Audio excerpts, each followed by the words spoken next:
Pendant ce temps, à Soubré, la direction de zone sud-ouest de l'Office ivoirien des parcs et réserves a organisé un atelier bilan du plan d'affaires 2014-2020.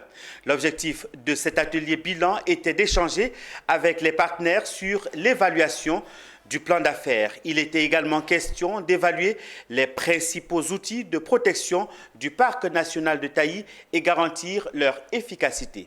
Abel Kwaou, Mon Désir Nascimento.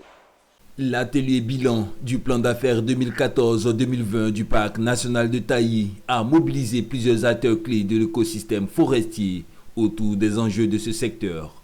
Ces travaux ont été meublés par la présentation des conclusions préliminaires de l'évaluation du plan d'affaires 2014-2020 suivi de discussions, amendements et recommandations.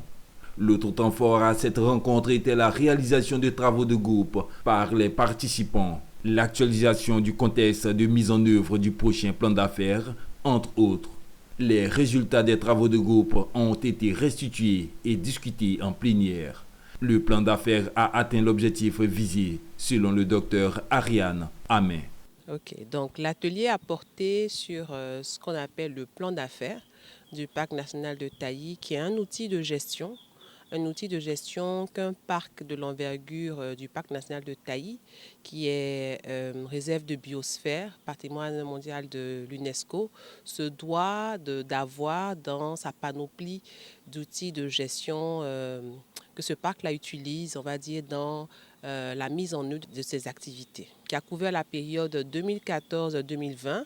Donc, on a présenté le bilan de ce plan d'affaires et il s'agissait de recueillir les différentes observations et recommandations dans le but d'élaborer le prochain plan d'affaires qui va couvrir la période 2025-2031. Au nom du directeur général de l'OIPR, Evra Kwaku a félicité et encouragé l'ensemble des acteurs impliqués pour les travaux réalisés. L'OIPR s'est doté d'un nouveau plan d'aménagement et de gestion et un des outils clés pour la mise en œuvre de ce document est le plan d'affaires.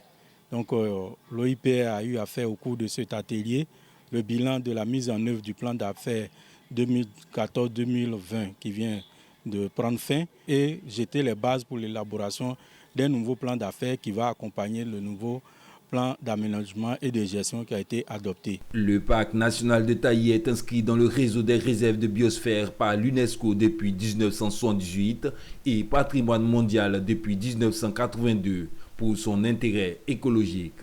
Ambero Consulting GmbH exécute pour le compte du GIZ cette mission pour l'évaluation bilan du plan d'affaires 2014-2020 du parc national de Taï et l'élaboration du plan d'affaires 2023-2032 dans le cadre du projet gouvernance et gestion durable des ressources naturelles dans les régions de la Comoé et de Taï en Côte d'Ivoire.